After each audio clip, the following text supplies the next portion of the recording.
I'm Jamie O'Kane, CPA, Small Business Advanced Tax Planning and Compliance Extraordinaire, and this is the Abundant Beans Podcast, the podcast that takes my love for learning what makes people tick while digging into the good, bad, and ugly of small business ownership. We strive to give you the insight that only those in the trenches of being and working with entrepreneurs can provide. All right, let's go. This is the Abundant Beans Podcast. I am Jamie O'Kane, owner of Abundant Beans Tax and Accounting. We just rebranded. And we create confidence for our clients that their taxes and accounting are working for them and not against them. Today, we have Klint Rudolph from Excite, the Excite Group. It's a digital marketing agency based in Denver. The Excite Group is a Google certified full service digital marketing agency. And honestly, that always sounds like voodoo to me. So I'm going to have you break it down for us. We talked to a lot of marketing people in here and I'm still not sure I understand how it works. And he's an industry that's constantly evolving. And I love where you say it's both art and science. Marketing is art and science. Excite. All that left brain, right brain. Yeah. Excite strives to stay on the front end of this evolution and keep their clients not only ahead of their competitors, but also ahead of their consumers. Excite takes a holistic look at all available data and pays close attention to consumer behaviors in today's multi-device, always connected world in order to keep their client's website and company in front of their audience when they need them. Welcome. Thank you. Thanks for having me. I'm happy you're finally here. I know, it's been a while. What happened? We're both so busy. I actually looked back and I was like, yeah, Klint and I first talked in September of 2019. Right. Hey, we less than 2 years. We're good. Solid. I get it. You're busy and you're doing this as well as your company like I do. And I have 3 other podcasts. It's like trying to juggle that, plan for it, and edit and produce and distribute. And then, oh, wait, I have a family. Did my kids eat dinner yet? Right. Oh, wait, do I have to go pick somebody up from school right now? Right. Crap, it's time to get some school. Speaking of, my daughter has a spelling bee today, and I don't know what time I'm supposed to pick her up. So if my phone rings. Right. You have to run. I'll know why. I don't have to run. It doesn't start until like 3, but, they might call me to tell me what time to get her. I don't. And she's at a new school too. So like half the procedures are like completely confusing to me. I'm just like, I don't know what's happening. I'm assuming you'll call me if she needs to get picked up at some point. Right. All right, Klint. What was your first job? My first job. So my very first job, I was a busboy at Village Inn. That was my first job. I had to get a work permit. I was 13 and a half. And back then you could get a work permit if you were under 15. And, there were restrictions for how many hours a day and that kind of thing. But I really, really wanted this new set of golf clubs. And my dad's like, get a job. So that's what I did. I love it. Like 16 years later, I left. Not really, but I was a senior in high school. And at that point, I was an associate general manager. And they were going to pay for my college. And it was great. I mean, I moved up. I did everything in the restaurant, from cooking to dishwashing to waiting to cash register, everything. And my last job was associate GM. And I literally woke up and went, am I literally going to wake up at 6 o'clock in the morning for the rest of my life and go to Village Inn? And deal with restaurant personalities, right? I'm not. I'm out of here. So I left and went to college. Right. I worked being a lifer. Yeah. My background, I have a lot of restaurant in my background as well, from country clubs to like burrito places. Yeah. And it's an actor, 17 years, a professional actor. There's always lots of restaurants and bartending in your resume. Right. So give us the Cliff Notes on your career journey. Cliff Notes. So I got out of college. I got an internship. I couldn't decide what I wanted to do. So I had several degrees and kept going back to school. I was like, I don't want to grow up. When I finally did, I had an internship at Google, and I was in California, and I was like, oh man, I'm in California. I'm 20 years old, and part of my degree and passion was doing theater. I'm like, if I'm in California, like if I don't do it now, I'm never going to do it. hindsight, I don't regret it, but I'd probably be retired with lots of money because of the Google stock options I'd have for having been in the first 300 employees or whatever it was. But I opted not to move the internship to full time and left. And then I was a professional actor for 17 years. I did theater and I did some film and had a crazy life with that. It was awesome. It was back in the days before we had these little things that told us everything. And I remember like waking up, you would have to like, it's back in the day where they'd shove the newspaper under your door in the hotel. And that's literally being on the road so long. You're like, where the hell am I? Oh shit, we're in Cleveland for 9 weeks. But that's literally how you would remember where you were because it was always traveling. It was awesome. I did the original pilot for Home Improvement with Tim Allen. But it was so successful. The kids started in high school and they're like, oh, no, this show's going to last a lot longer than that. So when they bought it, they're like, the kids are going to be babies. I'm like, really? Then I got to film in a feature film. It was going to be my first star on the big screen. I played a kid who was a wrestler who got in a fight with the wrestling coach because he was abusing his daughter. And 9/11 happened and the actual film in the can was in the towers. Oh, no. Yeah. So that never happened. But just crazy, right? Crazy life. And why I even share those things is while it's crazy, it's not like a woe is me. Like it absolutely prepared me for what I do now. Yeah. Being in the internet industry and having things change, literally probably why we've been talking, change. And so those things prepared me for that. Theater prepared me for the hearing no more times than you'll ever hear yes, and having stuff just ripped out from under you that was not in anyone's control. So I love that I had those experiences. Yeah, it all sets us up somehow, right? Like those backgrounds help us somehow in business. 100%. And I always say like the restaurant stuff, that teaches you how to be an entrepreneur. And how to be able to deal with different personalities. Yeah. Different personalities, trying to like anticipate what people want and what people need and like, making sure you're on top of stuff. Really being a server is, hugely entrepreneurial. It prepares you for everything, right? Like one of the big things for me as a marketing agency and as a life career loving marketing, but it applies to every business, is it always starts with audience. Who's your audience? And knowing how to read them. And that's stuff that you learn in a restaurant. This person's going to be chatty Cathy. This person's the one who just wants you to bring their coffee and their toast and shut the hell up. And keep it full. Like, you have to learn that. Well, and then you also learn like, what is the baseline? Like, what is like baseline service? And mine's always like, if the waters are full and the table is clean, most people are usually happy. Like, how to like give people like just, basic proper service to get that basic tip, right? And so if it's like above and beyond, you get more or whatever, or like some people are just blown away by the fact that you fill up their waters. Exactly. Everyone has different expectations. Right. Read the room. But mine's always just like, if my water's full, you're good.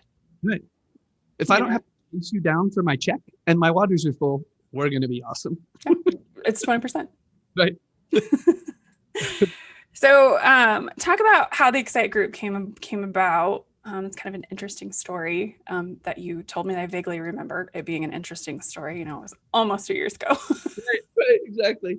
I was working. So after doing theater, I realized I'd got married and my wife, we had our first child and I was on the road. And, the only way to make money in theater and as an actor is to be gone, right? Like you're not going to get consistent work in any city for an extended period of time. Just people who are lucky enough to do that count their blessings because it doesn't happen. I was fortunate enough to do it here in Denver for 6.5 years. I was in one show at the Denver Center that ran for 6.5 years. So I didn't have to go anywhere. And that What show was that? I Love You, You're Perfect, Now Change. Oh, okay. I wondered. Yeah. The longest running show in Denver history. I thought so. It was an incredible opportunity. But after that closed, it was like, now what? Go back out on the road. So I went out on the road with Adrian Zemed and I was doing My Way. Frank Sinatra, I was young Frank Sinatra. He was old Frank Sinatra. And so just traveling, right? All the time in different shows, whatever. And I was like, I can't do this anymore. Like dad and husband do not equal one weekend home a month. And that's it. There's no holidays off, right? before COVID, theater goers were huge on the holidays. Those were big days. So you weren't getting Christmas off. You weren't getting any holiday off. So I was like, I got to go back, do something else. So I came back to Colorado, and some friends of mine were like, hey, there's a job opening in the Yellow Page industry in Denver. And it was people that I'd known at Google who were trying to work on with the Yellow Page industry on getting some digital advertising going. So that's what I did. And I worked there with my current business partners for a number of years. And it was a nightmare. It was back before Google was still not as big. And so you had this, Verizon is who we worked for. And Verizon thought they were a bigger brand. And they're like, we don't have to cater to what these guys say. And it was just this constant battle of, who's going to win. And basically I equate it to, if you're trying to do the right thing for a client online, when you have a giant corporation like that, it's like trying to get the Titanic to do a U-turn. It's going to take 8 weeks. Lots of procedures, and several lawyers and attorneys have to go, okay, yeah, we'll agree to that or whatever. And we were killing our clients. We were killing them. And so me and two of my partners sat down one day at lunch and said, we're not going to get big. We're not going to get rich, but we can do better. And that started our plan to create Excite. And that was 11 years ago. So yeah, we started with 4 or 5 of us. We thought we would be a little pay-per-click company. That's what we were good at. That was my background. That's what we knew. And so that's what we did. And now 11 years later, we have 30 plus employees and we do everything. So not what I thought it was going to be, but it's been awesome. And that art and science that you talked about is exactly why I love it and I'm passionate.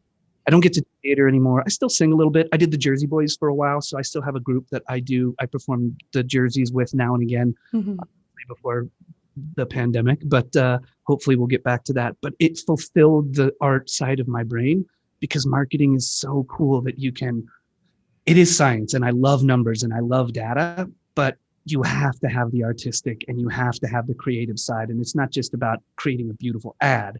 The entire strategy has to be artistic and wholesome as well. So that's why I love it. I get to speak. I still perform. I do a bunch of keynotes, but it's still something I'm really passionate about. So I get to perform, but I get to talk about things that I really love. So it's been an incredible journey, and I wouldn't trade it for the world.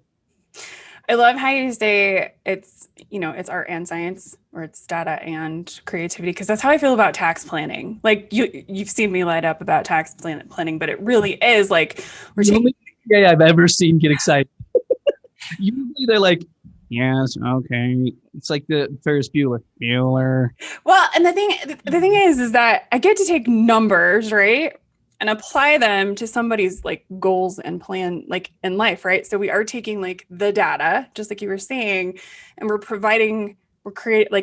have to be creative to get people to their goals, right? So we get to take the data, we get to use the tax code or whatever, and we get to create a plan for people to get somewhere. And I have to be creative, because there's no like template for like, okay, so this person is a real estate agent and they're 20 years old and they want to be, they want 5 rentals and they're going to have 2 kids that they're going to want to pay. And like, no tax, I always say no taxation. Every tax situation is its own little special snowflake, because we're dealing with people.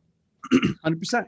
And sometimes they've got partners and sometimes, whatever, but we're looking at their tax situation. We're saying, okay, well, but where do you want to go? What do you want to do? What's your objective? Yeah. Do you want to, we want to, do commercial real estate, and then also, have some partners come on and whatever. I just did this with a law firm, and I'm like, okay, let me figure out how to save you tax and get you there. Right. And that's where the impact comes in, right? So it's not just database, and it's not just today based, it's future based. Yeah. And we have to be creative to get to the future. 100%. Or at least know where that is, or what that might look like.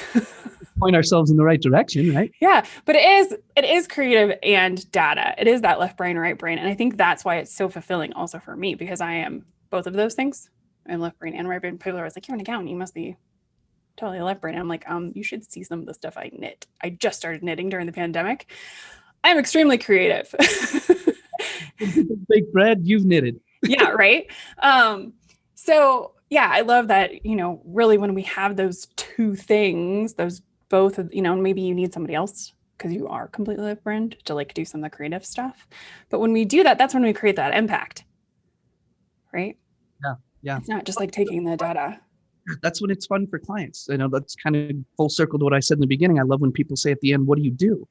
Right? I don't want a client who's like, I really would like to do some Facebook ads. I've heard that's cool. Like, no, you're thinking about it wrong. Like, let's have a conversation. Yeah. Where do you want to go? What are your business objectives? Yeah. Who the hell is your audience? Well, people who need plumbing. No, that's not who your audience is. Stop. But that's the fun, where a lot of people in my industry are very similar to yours, where it's like, okay, you want pay-per-click. We're going to be very efficient at it. This is how it's going to work. And they're done. Right. And that's why I think most marketing agencies fall on their ass a little bit and have really high turnover. We're historically an industry that has huge turnover. People hire and fire marketing agencies like switching coffee. And one of the things we've tried to do is build true partnerships with our clients. It's not a function of, I want to check the box and say, this is the objective I'm doing for you. I want to tell you no if it's not right for you. I want to help you figure out what is best for you. So that's where that fulfillment and impact come. Yeah, I love that. Our business model is similar. And that's what's fun. Like being able to have like positive impact, but also if somebody comes to me and they're like, so I'm thinking about doing this. And I'm like, that is completely incongruent with everything you've ever told me. So tell me if things are changing or if you want me to just tell you no. What's the reason that you're thinking of doing this? Let's talk about like, are you just real tired of being a business owner today? And you think this is the solution? Absolutely. Because believe me, I have been there. I'm there a lot. We all are as business owners, right? And it's like, let me talk you out of this, or, really, and I'm sure you too, but like we do therapy. Yeah. Absolutely. All the time. Yeah. Tell me what's going on. Yeah. That doesn't sound like a good idea. Someone told me this. There's the problem. Right. I'm the shiny penny in the bottom of the pond. Let's do that. Think about this. So tell me what have been some of the greatest challenges for Excite and for business ownership for you? Probably the biggest challenge is scaling our purpose. If that makes sense, right? Yeah, it does. So you start to find like, okay, well, we need this position that we never had before, right? And one of the things that we've worked really hard at is trying to define something we call the engine, which is literally looking for 10 years from now, whatever happens to Excite, if we grow to X, if we get X number of clients, what are things that we're going to have to do differently? What positions might we have to hire for that we don't currently have? What jobs and responsibilities would we want if we were a $30 million company, right? We had 5,000 clients, whatever that looks like. And so this is a document that sort of at the front end of it is our mission, what we care about, why we exist. And at the back end of it is, what are our job titles? What are positions that we probably should have even now that we don't, because we don't have the revenue for it, or it's not something we want to spend. So marketing manager is one of them, right? We don't have an office manager. One of our partners does all of our HR, does all of our payroll, does all of the sort of HR duties. Well, that's great, but that's not scalable at some point. So we've had to define these things that we may be missing so that as we grow and as things happen, we know. But that's the part that we didn't, for 7.5 years, that didn't exist. We were literally flying by the seat of our pants going, you have 30 clients now, so I guess we need to go hire another account manager. All right, let's find one. How do you tell somebody every ounce and inject with them the passion that is why Excite exists in a brand new employee? It's really difficult, especially in our industry. I cannot tell you. I'm sure it's the same in yours because of finances and numbers. There are so many bad habits. And we made the mistake of hiring people with experience, and it took me 3 times as long to break what they were doing wrong and how they were not communicating. Bless me, sorry. Bless you, you're fine. How they were communicating not the way that we would like. I shouldn't say wrong. There's no wrong or right, but not the way that represented Excite in the correct way, if that makes sense. So trying to create this culture that lived in the four of our heads when we created it was impossible. And we thought we could hold on to that forever. And so what we quickly found out is like, look, culture starts with us, but it has to be a living, breathing thing among our group. And so how do we create that? And so we just created some really simple mission type statements. I hate calling it a mission or a manifesto, but things like Excite's purpose is to create a customer. At the end of the day, I have to create revenue if all of us are going to have a job and be able to live the life we want, right? But one of the things that we did is we said our differentiator is that we value customer success over revenue, 100% of the time. We value knowledge and education over selling, 100% of the time, right? So those two phrases kind of guide what everyone does. And if somebody doesn't believe in education and knowledge over selling, then they're not a good fit for us, right? There are marketing agencies who just have door knockers and cold callers, and their job is to get as many leads as they can. It's not who Excite is. We're really picky about who we choose to do business with. So creating those helped us at least guide who it was that we wanted to infuse our culture with. And that was by far the hardest. Those are things you can't learn. I don't care. You went to business school, you've owned 30 business, like until you actually do it, it's not something I can teach you. That's mindset stuff, right? You can't fix somebody's mindset. Yeah. Right? And if you hire the wrong mindset, like I had a tax preparer in here that was like super scarcity mindset. And I was like, I can't live this life with you.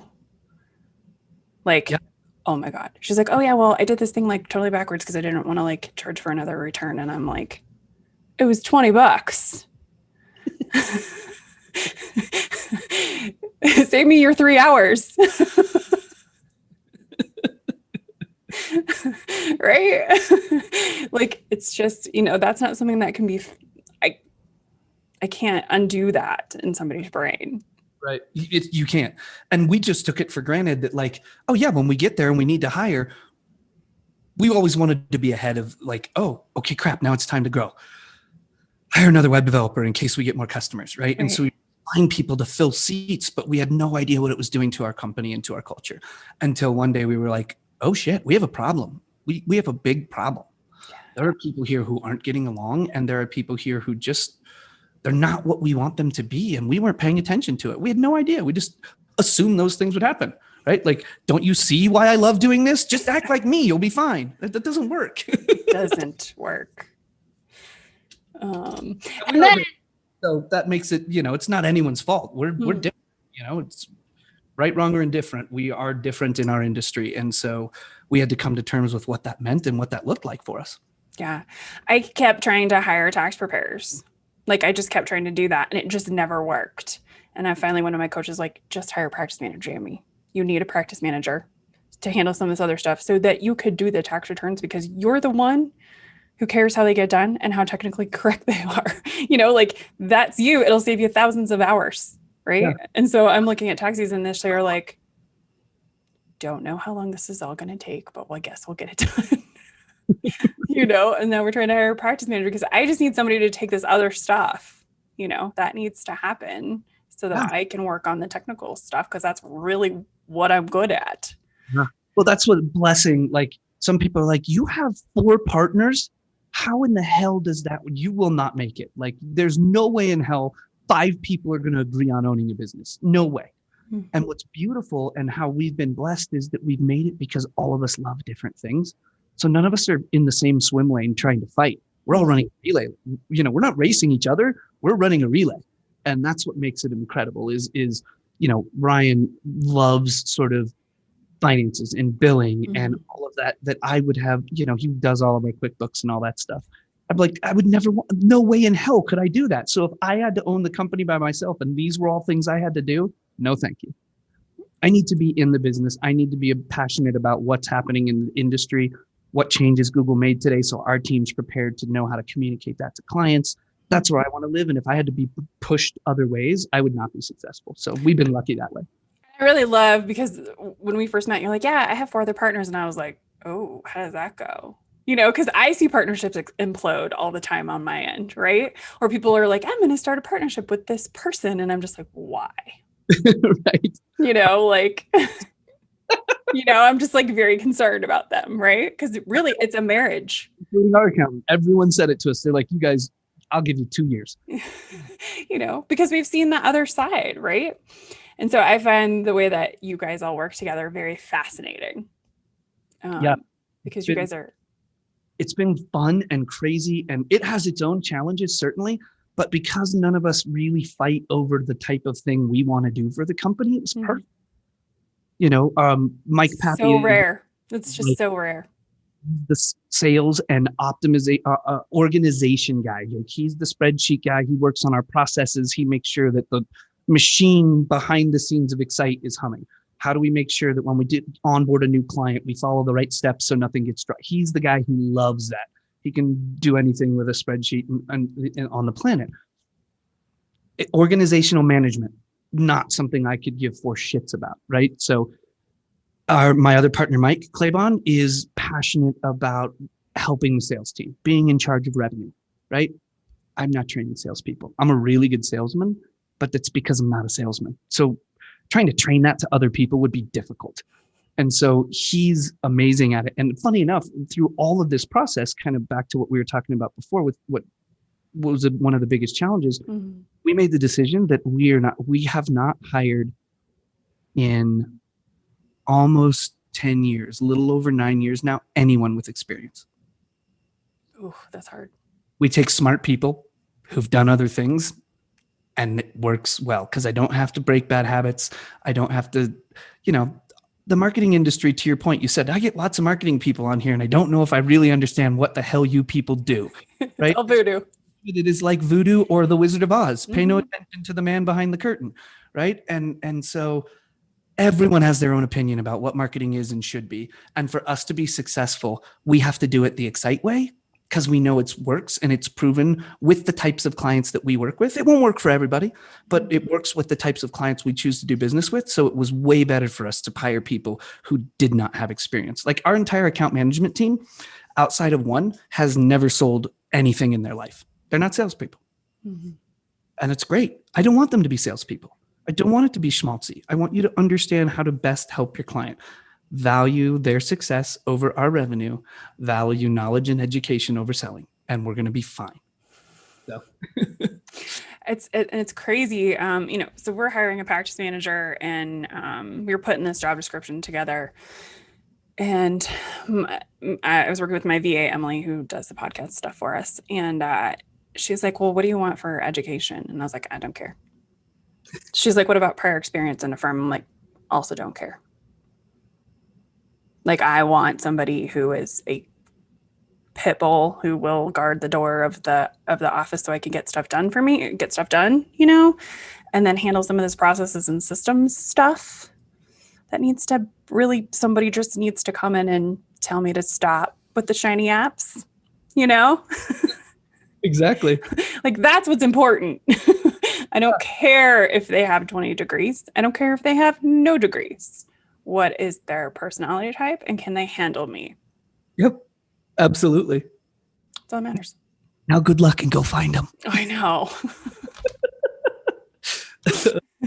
When you're a lot, it's hard to hire somebody who's even more than that. Don't say. I'm sure you have that problem as well. No, I'm very quiet. I don't have a loud voice. I don't have a big personality. I'm just easygoing. Yeah. I mean, I'm pretty easygoing, but it's just a lot. It's a lot. I talk about this a lot on the podcast, but I gave birth to my mini-me, and I didn't realize how much I was until I had that one. And now there's 2 of us. Oh, your poor husband. And my son. They just hide. They hide a lot. Let's lock ourselves in the closet. Yeah, my son will just like disappear. And I'm like, are you okay, buddy? He's like, are you done now? Okay. Just need a minute. Yeah.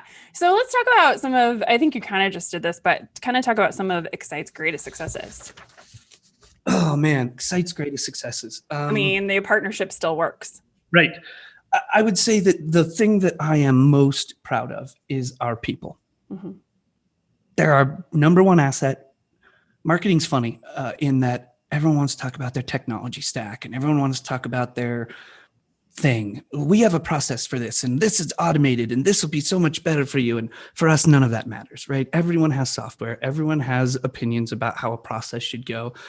For us, it's about our people and them actually caring about the success of their client. And that's what I'm most proud of. We are trying to foster a culture of respect and accountability and trust, not only internally, but with our clients. And so what's cool about that is that when, we have moments where an account manager will come to an internal team and, not bring them to the mat in a bad way, but kind of call them out on, are we doing the right thing? Mm-hmm. This is what we're seeing with the client. Is this the right thing? And that's what I love. I'm most proud of our people and what we've created with that group. That's probably our greatest success. Because of that, we've been very successful in lots of ways. We're, stupid award things. Yeah, we have those, but I'm not those. Great. Cool. I got picked for Denver's best marketing agency 2019. Okay. Like, it's just a badge. There's a million of them, right? It's like the Forbes picking this, and at some point you're paying for it somehow anyway, right? Yeah. Like, it's not a real thing. I feel like all of those are like personality contests anyway, Vanity bullshit, and those things I don't care about. My biggest successes are clients that we've grown and they're now living what they want to be doing. Their business is successful, or we've helped them navigate the pandemic, or those are the things I care about. So, answer your question short, I think it's what we've built here. Mm-hmm. And we're not perfect. We got a long way to go, but I would still say that our people are the number one thing that I'm proudest of. I love how, in that answer, it's like our account managers advocate for the client and will go to bat with other people within internally to make sure that things are moving in the way it needs to for the client. And then that moves everybody towards the client, right? I mean, that's a big problem in our in our industry, right? Mm-hmm. Like, a lot of times your client, I'm doing pay-per-click for you because somebody told you that's what you should be doing to find more CPA clients. And we go, cool, I'm running your pay-per-click. Hey, Jamie, you got 47 clicks, 3 phone calls, and you spent $5,000. And it's kind of, and you're like, great. First of all, what's a click again? What do you like, people just talk about these KPIs. And I don't want the phone calls. Please don't call me. Don't call me. But at the end of the day, like, it's kind of like an order taker. And then I spit back a report to you and you're like, cool, don't get it. What does that mean? Right. So did I get any business or not? Did you convert me to business or not? At the end of the day, that's all people care about. Do you care where you get it from? If I told you should be in Facebook instead of Google, you'd go, don't care. Right. And so, I do know my niche is on Facebook. So I will care about that because I just know where they are because I've done that work. But that's it. Most people don't know that. Don't know where that niche is. Where I push back on is this. When people identify who their audience is, mm-hmm. right?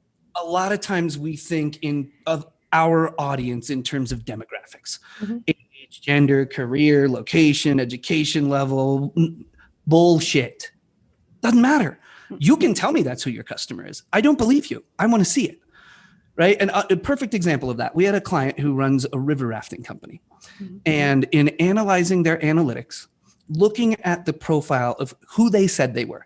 First of all, they said that it was men mm-hmm. in their 30s who made the decisions. I said, mm-hmm. okay, well, let's check that out. I mean, it kind of makes sense, right? Outdoor adventure, river rafting. Okay. Kind of get it.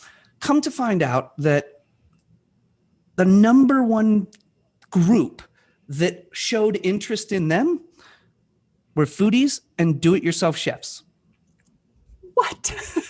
So we created an entire campaign where on the pages of their trips, and so one of their things was they offer lodging. You've got these cool old rustic cabins that you can stay in while you're on the river. And it's a beautiful, beautiful place. And long story short, I could talk about it forever. On the pages of the cabins, we would do cooking videos of one of the women who owns the company. Her and her husband own it, and now their daughter and her husband are kind of taking it over. So grandma mm-hmm. would literally cook inside the kitchen in whatever cabin we were doing it on, and she would show a local recipe of ponca, right? And people ate it up. We didn't put it out there like in YouTube. It wasn't like we were using that video to pay like a commercial. It was just content on the page, and it converted ridiculously.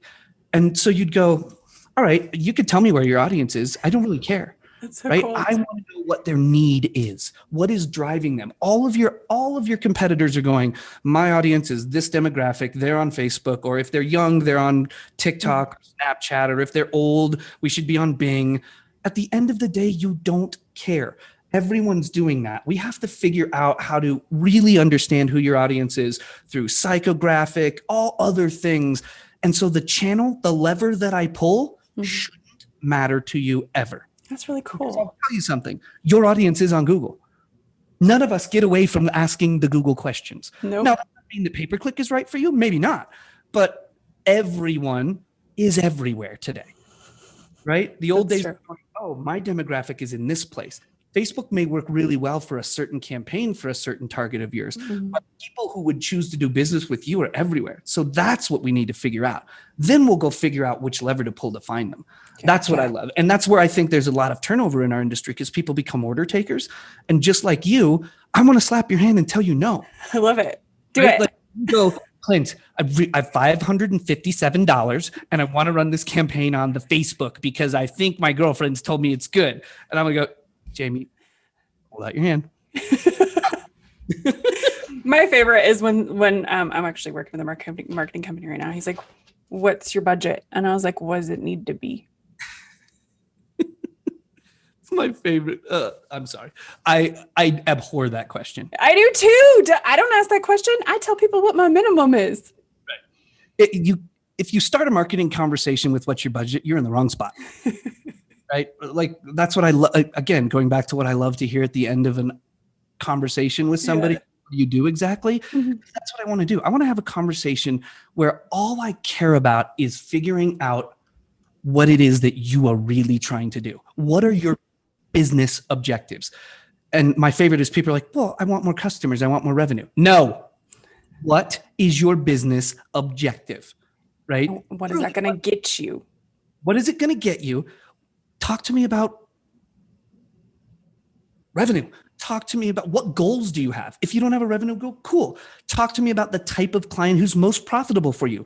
Or if it's not about profit, who's the one you really want to work with? Just saying, I want more revenue, I want more customers, that conversation has to stop, right? For us, the first thing that I say, marketing has to do two things. It has to leverage your existing audience, and then it can go find new ones, right? There are lots of ways we talk about that. But so I want to have a really long conversation about who your existing audience is. Talk to me about your portfolio. How varied are they? How many different types of clients? Do they all fit in a single bucket of some sort that you could bucket them? What do they look like? Who are they today? Who is reaching out to you for questions versus who just sits back and waits for you? How does that work in your relationship? Who are the ones that, like, this is the ideal client? That's what I want to get to, whatever that means to you. Then I can figure out how to go find someone like them, but I have to understand and leverage your existing audience first, because they're where we have to start. And then after that, you can talk about, audience is the first pillar, but then you can talk about positioning and value proposition and conversion and all of those things. And what do they mean? I call a conversion different than you call a conversion. All of that stuff is semantics. We have to get to the core of what it is you're trying to achieve, or no one's ever going to be able to help you. So when somebody jumps in with what's your budget, I always go, nah.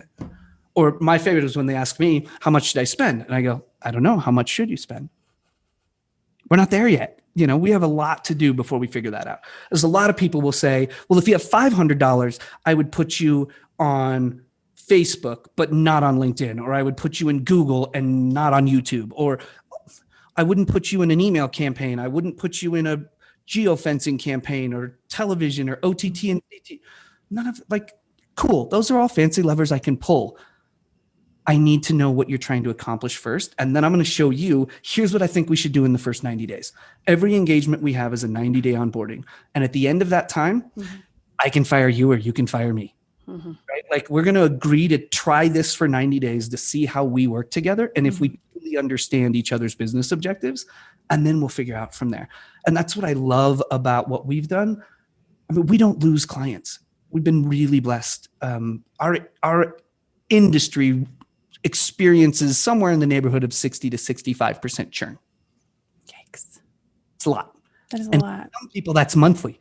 So every time they sign 10 new clients, they lose 6. I have the core of my client base has been a client of Excite for 10 plus years. That's crazy. Amazing. And it's not because we're smarter than anybody or we have a better tech stack or whatever. It's about just truly trying to be partners together and understand your business makes my business better. And what I do for you makes your business better. If we can truly get in that reciprocal place where we actually care about each other's business objectives, the levers, the budget, all that shit's going to take care of itself. I love it. I love that a lot, actually. All right. Let's see. Questions for you. So how is marketing involved in the pandemic? How has it evolved? Mm-hmm. Oh God, in tons of ways, right? Marketing itself, what's interesting that we found in the beginning is that people immediately freaked out, and you had those who wanted to put their head in the sand and stop everything. And because they were worried, people aren't going to come, whatever. People aren't going to look for me right now. The bulk of our clients who made it through and are super successful here almost a year later into the pandemic are the ones who doubled down. Why? Because when everyone else leaves, what people don't understand about marketing is it's an auction. The costs of your advertising are 100% driven by the people who were there. So you could spend the same or more and get it for less because all the other competition went away. Stay present. Doesn't mean don't do something to hurt your business. I'm not saying if you're about to close your doors, spend $30,000 on marketing, but find a way not to just disappear. Find a way to be creative and not stop marketing. There are people who still need you for what you do. I don't care what industry you're in. So that's evolved. Through the pandemic, a lot of things have been crazy, right? Google and Facebook, for example, for the first time ever, you talk about people being virtual. They were not virtual and never were virtual. They have ultra secure servers that people can only access from the building. Well, search went crazy because no engineers were in the building and no one could work from home. They wouldn't allow VPNs. It wasn't secure. So you weren't getting into anything concrete in the Google search engine or in Facebook's algorithms by working from home. Wasn't allowed. They didn't know how to deal with that. So there was a time at the beginning where search behavior got really crazy, right? Because people were typing in things and searching for things that none of us had ever experienced before. There hasn't been a pandemic for 120 plus years. So no one even knew. So that's been crazy. But at the core, marketing evolves all the time. A pandemic's not going to be the thing that makes it evolve. Marketing's marketing. People innately always have needs. And if you have the solution to their problem and you can understand what that really means to them, you're going to be fine, right? Like imagine me looking for you. We are a 30 plus employee company. I have 5 partners. Yeah, we need a professional accountant. I'm going to look. Well, guess what? There's 5 decision makers. How long is it going to take us to make that decision? And what's important to each of us in hiring an accountant is going to be very different. So especially in the B2B world, you need to understand and uncover all of those things that would be important to people. How long is the decision process? How many decision makers? Is the person who does the initial research the one that you'll actually be talking to? Do they know all the answers? All of those things, right? Going back to the river rafting example. Men might have bought, and the data in analytics said, hey, dads are the ones doing this. I see men, I see their age. They're the ones putting in their credit cards. Guess who found them on the Facebook or the Instagram and said, honey, this is what we're doing this weekend, go book it. So if I were to mark to 35 plus year old dads on Facebook, they're not scrolling through and looking at a cool video of how much fun it would be for their family on the river. You are, and you're telling your husband to book it. Right? So I really have to understand all the nuances of your business, not just these things where we go, my perfect client. I'll share one other really quick story that's my favorite. So the Palm Restaurant was a client of ours, big steakhouse. They've since been sold and aren't a client of ours anymore. They're now part of a huge conglomeration. Long story short, great family in New York, love them to death. They have several locations. And so they said, look, they'd never done digital ever in their life. They did the cover of Cigar Aficionado magazine. That's where they spent their marketing dollars, right? Because they're like 65-year-old plus super rich, fat white dudes. We want Donald Trump. That's our market, right? We're like, okay, cool. Well, let's look at some of the data. They're like, you can look around the restaurant. This is who's here. Awesome. How'd they get there? Right? And what we found out after we attached a bunch of analytics is that the median age on their website was 28 to 35. These were secretaries. These were assistants. These were daughters. These were girlfriends. Like the 65-year-old rich white guy's not on the internet making a reservation It was their sugar babies. Exactly. But once we knew that and we said, you got to trust us, we're going to try this for 90 days. And their reservations soared because we actually found out who was doing business with them and went and found more of them. But a lot of people are blinded by their data because they think they understand who their client is. That doesn't mean they're the ones who made the decision. It doesn't mean they're the ones who initiated the need for this. I, as the business owner, may go, I want to find a new accountant. I don't like mine anymore. I'm probably not the one starting the search. I got other stuff to do, right? I'm doing this. That's for someone else to do and then bring back to me what they found, right? So if you're catering to what you think is important to me, but I'm not the one who's starting the thing, you got to understand, how do I talk to that person to make sure I get to Klint to show the value, right? I'm not just a typical accountant. This is my passion. But if I don't get to Klint directly because the person who reaches out to me isn't Klint, I got to understand the nuances of what's important to them so that I get a chance to get to Klint, if that makes sense. So that's really interesting. There's this whole nuance around audience that most people just don't think about. If I asked you right now, from the moment I know that I need a new accountant to the moment we have our first meeting when you're now my accountant, how much time does that take? Do you have any sense? A really long time.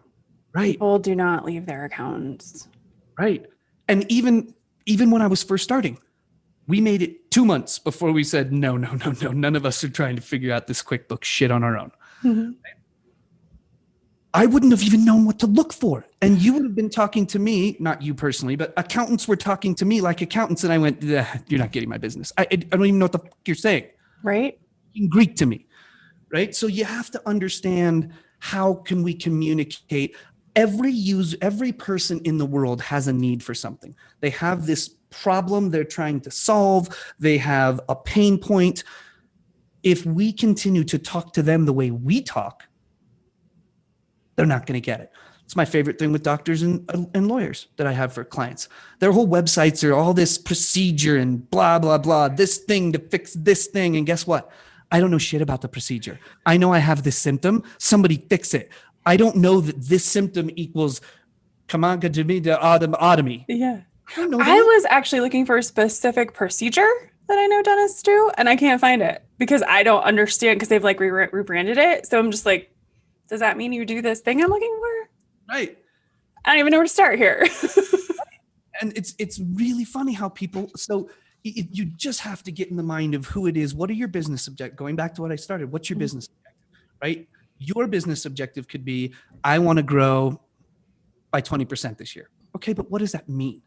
Mm-hmm. Is there a particular type of client? You want 5 more businesses that have between 10 and 12 employees, or you want 2 businesses that have 100 plus, right? Like understanding that, and now going back and understanding what's their process going to be. An assistant's going to start. They're going to do some research. They're going to say, here's a list of 3 people I talked to that I kind of like. Then that person's going to go on your website. This could take 6 months. Well, how the hell do I stay? Okay, so maybe I ran a pay-per-click ad that got me in front of the girl the first time, but how am I ensuring that I'm still in the battle for the next 6 months as they're going to 17 other websites? That's what's important. Mm-hmm. So really understanding your buyer's journey. What are they going to do to become a client? Sometimes it's quick. If it's 2:00 in the morning and my toilet's overflowing and I got a screaming kid, I'm not spending 4 hours to research plumbers. What's important to me? Who can get here in the next hour? Who's at the top and who can get here the fastest? Right. It's why people in the old days would put, magnets and double truck ads in the yellow pages, because in a moment of need, that's all I care about. But not all of us are lucky enough to have businesses where it's like that, right? So now it's just about paying to be at the top because it's an immediate need that I don't care. But as consumers, even that is shifting for us. If it's not an emergency, and now that thing has been fixed for now, but I need to actually fix the bigger problem, same thing. I want to know what my friends think about you. I'm going to know what reviews are out there. Like the world of us using the internet like the yellow pages, Plumber Denver, First Guy, Click, and Call are gone. No one does that anymore. And the way we visualize that with our clients a lot is in the old days in internet times, 5 years ago. It's like dog years. I say 2 years in internet time and it feels like 40, but in 30 seconds, it's 2 years already. So, but it literally was, pay-per-click was what was called bottom of the funnel, right? It was, in the geek marketing terms, it was a last click thing. If I was on Google and typed something in, it was going to be the thing that made me call. That was it. I might have got referred somewhere else and then you told me the name of a company and I typed it in. Well, what gets credit? You referring me to go look it up on Google, but the marketing company saying Google's the one who did it, right? That argument's age old. But now what we're seeing is this shift where when you're measuring your conversions, we call them different things: micro conversions, macro conversions, little snacks along the way that tell you this is somebody that I should be trying to follow up with. Pay-per-click is becoming an assist. So we talk about assisted conversions, and drastically people find you in pay-per-click, but it's not where they're finally making the decision. Because I might have found you there when I searched for my need, just like you were looking for this procedure. But that search is now going to take you on a rabbit hole where this procedure name is changed, or maybe there's only a few people who do it. And the you're going to be looking at blogs because maybe they don't actually say the procedure on their services page anymore, right? And so there's this big, long process. And what actually gets you there at the end is going to be your unique buyer journey. That customer journey is what we have to uncover if any marketing is going to work. That's really interesting. Like, what's your budget? Cool. Let's put you on Facebook. Do you have a cool logo and a video for your company? All right, we're going to put that in, plugged it in. I picked an audience of business owners in Denver with 30 employees and plus, and let's see how it goes. Right? We've missed so much of the conversation already. Yeah. So, yeah. I mean, we'll just go back to the procedure search, right? So there's a website for people who are trained in this procedure, and there's like a list for like the local people, but you can't click on them. So I had to go Google them all. Half of them I can't even find, right? And the ones that I could find, I'm like scrolling through the websites and I'm confused if they even do this procedure. Yeah. And I just gave up. Right? They probably aren't aware that people are actually even wanting it, so they don't care. They're just not aware of, what are you doing? Like, if you do this procedure and you're licensed, then why are you not talking about it? Well, I don't want it. Okay, cool. That's an option. But did you know that you were listed on the company who does the procedures website? Maybe you should ask them to take it off if you don't want to do it. Yeah. You know, just so many things, this ripple in the pond. It's like, I always talk about the customer journey. When you need something, anything, drop it in the pond and just watch what happens, right? Because your need is going to affect so many things. And as a marketer and a business owner, I need to be aware of all of them. That's really interesting. I'm actually thinking about the last two clients that came to us that signed up, just signed up. Yeah. They were both found. I talked to the husband in both situations. The wives are involved in the businesses, but the wives found us. Yep. And you just had me thinking about, I find these, I think it's the type A women generally are, that's who we go after, but it's also who finds us. Yeah. That's really, really interesting. You got my wheels turning right now. Well, and what's funny about that is, if that's the case, this isn't just about a marketing lever. Yeah. The content on your website needs to be speaking to them. It can't be generic. It can't be fluff. It can't be, I haven't even looked at your website, so I'm not critiquing it. Don't take it personal. I'm not. But you have to tailor your content to who it is, because they're going to find you, whatever way you market. What I tell my clients is, we cannot think of our marketing budgets in a silo. So don't tell me that you need to spend 500 on Facebook and 1,000 on Google, or don't expect me to tell you that. What I'm going to tell you is, this is the audience you want. I think we're going to try it and the data will tell us, but I think we should be able to find them for $3,000 a month. I don't know where. I don't care what lever I pull. I'm going to try Facebook, Instagram, LinkedIn, Google, whatever it is. We're going to do video. We're going to see how they respond. But that means I have to talk to you about the content on your site. I have to talk to you about things like colors, calls to action, right? A type A personality and a woman are going to react very differently than a type B man. Mm-hmm. So we have to really rethink the words that we're using to describe what we do for people, right? And it's not, we're not perfect at it. I'm now on my about 700th iteration of our site that I'm about to relaunch. But even if you look at our site, we talk a lot about partnership. We talk a lot about the nuances of marketing and audiences and how we need to be partners. I try really hard to go, if you think we're an agency who's going to be like, oh, here's my budget, here's the thing, take care of it for me and just let me know it's working. I've tried to make it pretty apparent in our website that that's just not us, right? And that's something we work at all the time as we learn more and as we do more things. It's much more than about, ooh, I'm going to do a mailer. Who's going to design a pretty mailer for me? Cool. Well, they're going to look on your reviews. They're going to look at you on Facebook. They're going to look at what you're saying on your website. Is the target audience reflected everywhere? Or have we forgotten it in some places and the lever we pulled, we targeted them and then they got to our website and we completely turned them off, or vice versa. Mm-hmm. The marketing we sent out didn't match and they would have absolutely loved to be on our website, but they didn't even click. Oh man. See, there's just so much. There is, but that's what I say. Like, I laughed when you said that in the beginning. I still don't know what you guys do. Listen, it's not any different than it's ever been. The levers I pull might be different, but at the end of the day, marketing is a megaphone for you to get more business. Mm-hmm. Like I said, our mission starts with Excite's purpose is to create a customer. That's it. But that customer I further define as who we want to do business with. Mm-hmm. How does that work? I want to be the David against Goliath for your business.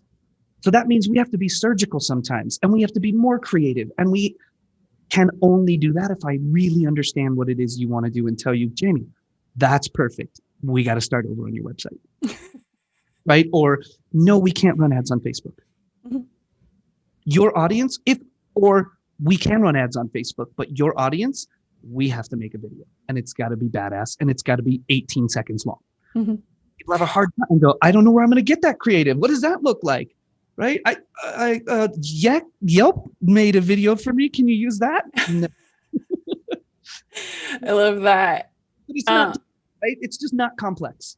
No, I love that because, I get the phone calls too, where it's just like, okay, so I need an S Corp tax return. I need to be an S Corp. And I need you to do that in my returns. And I'm just like, why? For what reason do you want to be an S Corp? Oh, because, okay. Mm-hmm. Yeah. We're a five-partner LLC. Somebody told me I should be an S Corp. Can you do that for us? Maybe. Let's talk about what your business is right now first. Right. But why? Right. Well, and that's what's funny. It happens a lot with doctors, lawyers, and accountants, right? Mm-hmm. A lot of people view their relationship with you as one-sided and you should be an order taker. You're transactional. Here's what I need. You're transactional, right? So right away, we know that that's not who's going to be the perfect client for Jamie. We got to go find people who aren't that. If we're attracting those people, we're wasting time, energy, money, everything else. Mm-hmm. I actually added an FAQ to our new website. It's like, but can we just do tax returns? And it literally just says no. Yeah. One of the things that would be fun for you to do is, like, I challenge clients to do this all the time. Don't make it crazy. Mm-hmm. Don't overthink it. Do what you're doing in your podcast right now. Just record yourself. Yeah. But take the 10 questions that you would want to kill if someone asked you, right? Put those out there on Facebook. Yeah. Make them no longer than 15 seconds. Answer it quickly. But that's the kind of snackable content people love. And the person who finds that goes, oh, thank God, that's the type of accountant I want. You know what I mean? Yeah. It's going to show your personality. It's going to show exactly what you don't want. But make a list of 10 to 15 FAQs that you could record an answer to in 10 seconds. Throw a little text of what the question is on the bottom and call it a day. It doesn't need production. People don't care about that, but they care about the content, right? It needs to look like it was filmed for HDTV. A lot of our video looks like that, actually. Ain't real life, folks. You do get real life too. Like, I don't know if my son was here, like, looking at me, and then he was going out the door, and then because we're talking about Google, she wanted to know if I needed anything. That's awesome. I'm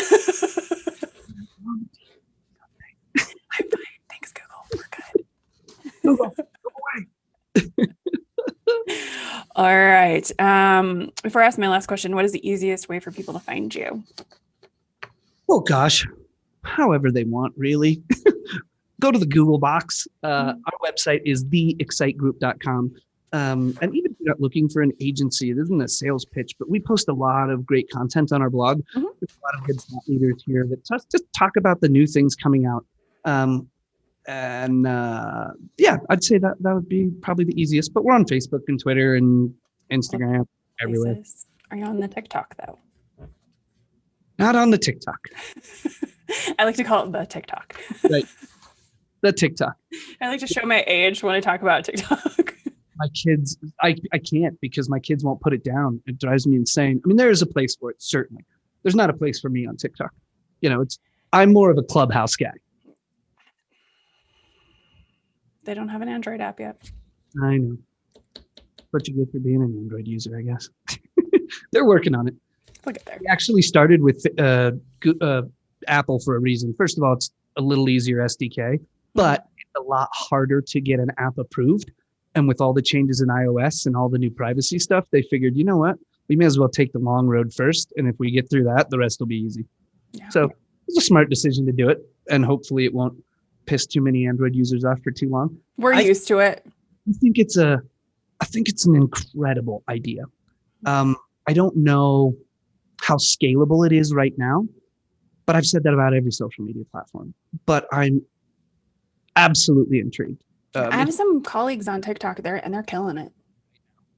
For Clubhouse. Mm-hmm. When I got on, I didn't put it down for 2 days straight. It's addicting. It's like doing this. It's being in a miniature podcast anytime you want. You jump into a discussion and you start talking. You can participate or you can just listen. And all these topics are listed. Each room has a topic and you go into the room and you can listen. It's all audio. You don't have any visual. Just put your headphones on. I was mesmerized. That's really cool. Everything from, stuff you'd never want your kids to hear to business people and to marketing and to entrepreneurs, but it's fascinating. That's really cool. Yeah. Yeah, I have some colleagues that are just killing it on TikTok and now they're on Clubhouse. Yeah. And I'm just excited to see, how that works for them. Yeah. I'm excited for them. And I always just let them try these things out. I'm like, I have a podcast. That's as far as I can go right now. Yeah. I'm good. I'm good. All right. So I think you already kind of answered this before, but I want just a final answer question. What is the one place or one channel most business owners miss out on in their marketing?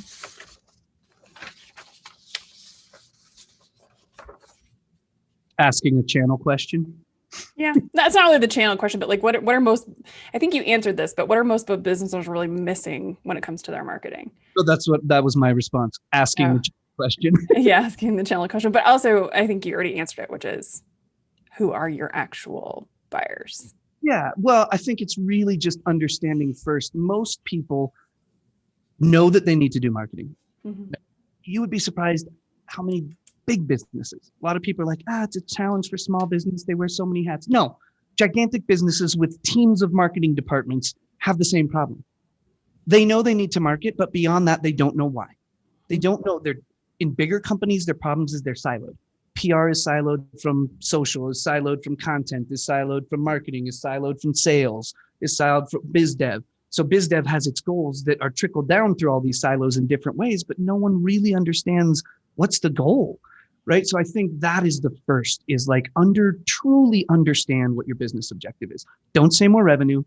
Don't say more clients. Be very specific in your business plan. What are you really trying to accomplish this year, this quarter, this month? And it doesn't have to be grandiose, but it has to be specific because that's the only way you're going to be successful. And by the way, know if it worked. If I'm broad and I say, I want more customers, I go, great. Well, we may start getting out there. But are we really going to know what worked? Mm-hmm. Maybe, maybe not, right? And with the way attribution works today, we shouldn't care. We should say, here's my marketing budget. Here's my revenue growth.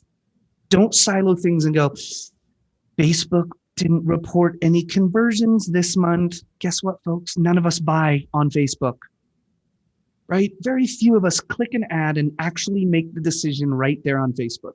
My wife is the queen for saving things. She sees something she likes or a video she thinks is interesting that she wants to share. She saves it, DMs me, sends it to her friends, whatever. But none of us are making that buying decision right then. So if we try to hold Facebook as a channel accountable for something that I would expect out of a phone book. If I paid this much money a month and I have a metered phone line, I expect so many number of phone calls. It doesn't work that way. If I drove it on Facebook, they may have come back and did an organic search and checked your reviews. And by the time they make their decision, what's going to show up in your analytics account? Direct. They've been to your website 100 times now. They know what it is. They're going to go there and go, all right, now I'm ready to reach out to Jamie. And you're going to go, the hell am I marketing for? Everyone's coming to my website directly and booking anyway. So what the hell? Yeah, except if we weren't doing all these other things, they would have never came there. So if I hadn't done the Facebook ad and then clicked on it and then not finished my purchase, and then you didn't send me the 10 emails to let me know my cart still has stuff in it. And oh, by the way, here's a discount code for 10% off. Oh, 3 days have gone by. How about 20? Yeah. So usually I wait. All of us, we all know that's what's happening. It's a dumb marketing game. But really, the short answer to your question is really understand what you're trying to accomplish and who it is you're trying to go after, right? Not demographics, not, oh, I've created personas. Sally Homemaker is 40 to 50, and she likes this, and she typically talks about this, and she hangs out on Facebook. That's one personality I want to go after. Like those personas are great, but they don't tell me the picture of who you're really trying to go after. What's the relationship that you have with them? What's the relationship they have with the people who may make the decision to choose you as a client? Mm-hmm. All of those things are so important, and you have to, not all of us are going to think about those on our own, but what I would suggest is whenever you have a marketing partnership is that those conversations are the first thing you talk about, right? Those should lead into everything, because we may have to talk about website content. We may have to talk about all sorts of things before I just say, sweet, give me $5,000. I'm starting a pay-per-click campaign. Why? For what? What are we doing? What happens? Cool, I can get clicks to your website. If I get the wrong clicks and they don't like the content on your site, or it's hard to convert, or you don't want phone calls and the phone number is prominent at the top, we're not going to make each other happy, right? So those conversations, that would be what I would suggest, is those conversations need to happen with a good partner that can help put those things in front of you and have you answer some tough questions. Yeah, it's like what we do on this end. Make you look in the mirror. Same thing you do, right? Yeah. Like if I do my taxes, and yes, I'm an LLC right now, but I want to be an S Corp. Someone told me I should be. And I need my taxes done by the end of the quarter. You're going to go, cool. I got a lot of questions to ask before we get started with anything. Right. Yeah. It's why? What are you trying to do? Where do you want to go? Oh, you want tax savings, and that's why you think you should be an S Corp? Okay, well, let's look at everything. Someone told me I was going to save more money if I was an S Corp. So that's how all of it works. It doesn't matter what industry you're in. We do it as consumers every day. And the scary thing for me, I guess, is that I'll end with, as consumers, we're faced every day with ads back in the day that did not match our needs, right? Today, things are getting better. They're not where I think they should be, but things are getting a little more personalized, right? Like, I'm not seeing nail salon ads all over my Facebook feed, right? I'm just not. I still want to know why I get the Rent the Jet ones, though. Yeah, well, that's a shitty marketing company. And I only say that in jest because I have a client who does exactly that. And we laugh about how they've failed a million times in trying to grow their business because people were doing exactly that. And what we've done, a geofence private airports where their other competitors rent jets. Because you don't just rent a jet once. Those people, they don't want to travel commercially, especially with COVID, but they have the money and they still need to travel. So go geofence the small airports that your competitors are flying out of. That's who your customer is. That's where we're going. I'm not running Facebook ads. I'm not running, well, my audience is, 100,000 plus, blah, blah, blah. No, I don't care. We're not running it on those platforms. It's not right. Let's go to where they are. That works for that company. So anyway, my point is we all see ads that don't match our needs all day, but they're way better than they were 5 years ago, right? I mean, I always laugh. It's a silly joke, but I can't tell you how many Tampax ads I got on Facebook back in the day when Tampax first started running tampon commercials and all this stuff. Filled my feed. Like, do you understand? But that's because we didn't understand ad personalization and understanding who our audience is. The thing that's crazy is that, poorly timed ads, or they're showing products I don't want, all of those things. The scary thing is it's going back with all the government stuff. don't care what side of the aisle or fence you sit on, we've swung the privacy thing way too far the other way. And iOS 14 is going to break a lot. And it's sad because now we're going to have to go back to broad ads. It's sad for marketing, but I think it's even more sad for the consumer.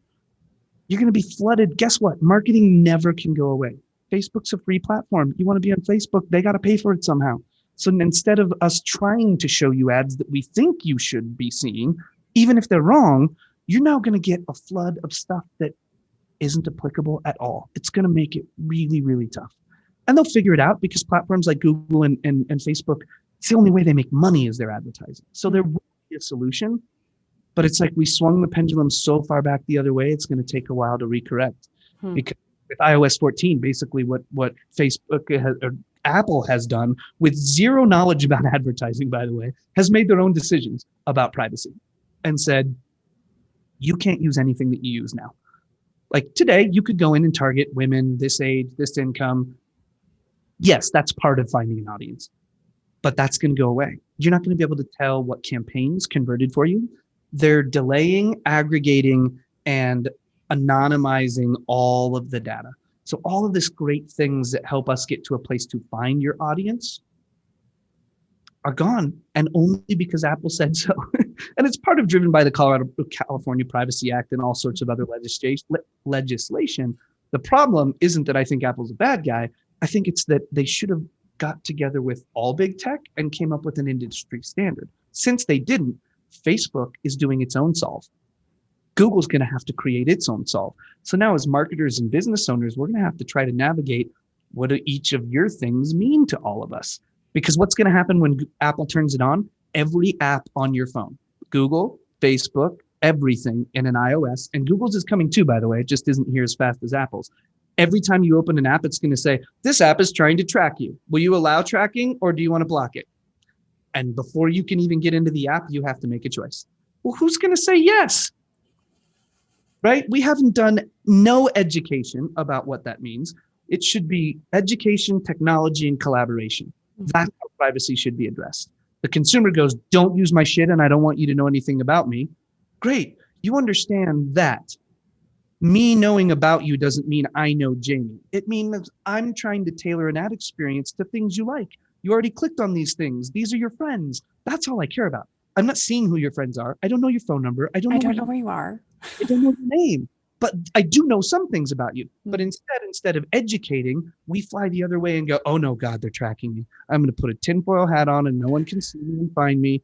And then I just go, oh, we've just done no education and no collaboration on figuring out how consumers can feel protected, but understand that the reason this is happening is so they get better ad results and better tailored I mean, imagine if you sat and watched TV, which most people don't do anymore. That's broadcast's fault. But you will sit down and watch a broadcast television show and you would not see commercials for shit you didn't care about.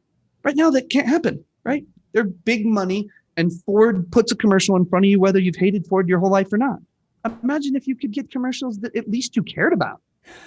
My favorite is, are you looking at the Kia Tellur ad? And I was like, maybe. It might have been. Might have. But that's the sad thing is that with some of this privacy stuff, that's going to go back and go away. So we have to be more creative. And that makes it even more important that we together understand who you're trying to go after and what their journey looks like. Because I'm not going to be able to go find them as easily as I would before. The lazy way was going demographically, right? Okay, you tell me the women are making the decision. They're probably 40 plus. They're business owners, and they probably are in this income range. We're probably going to hit, it's a shotgun, but I'm going to hit a few of them. I can't do that now. I have to look a lot more at behaviors. We have to be a lot more creative about how we're doing it, the kinds of content we're creating, and how we're following them around. Yeah.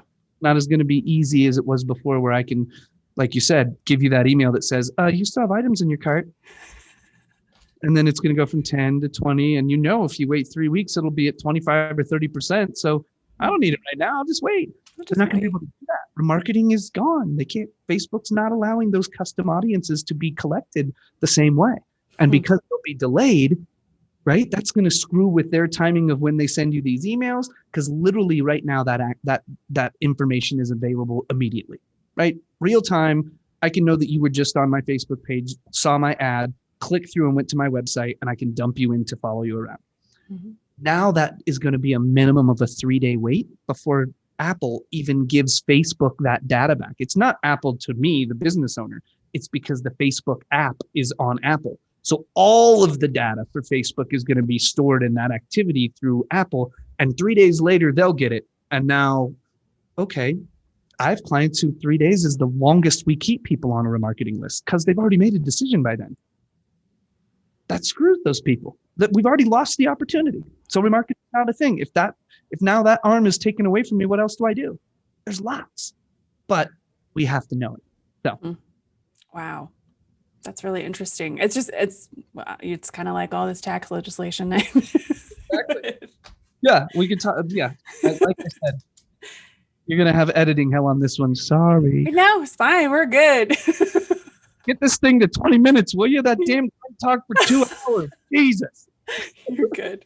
Thank you so much. Other than myself, I know what a nightmare that is. I'm like, on my episode's 30 minutes, I have 2.5 hours of shit I have to go to. It's not my problem. I just upload it. He'll handle it. Do your job. It's not my problem. Thank you so much, Klint. Absolutely. Thanks for having me. It was a kick. We'll have to do it again. Absolutely. Thank you so much for listening or watching. Be sure to subscribe on YouTube, iTunes, or wherever you prefer to listen.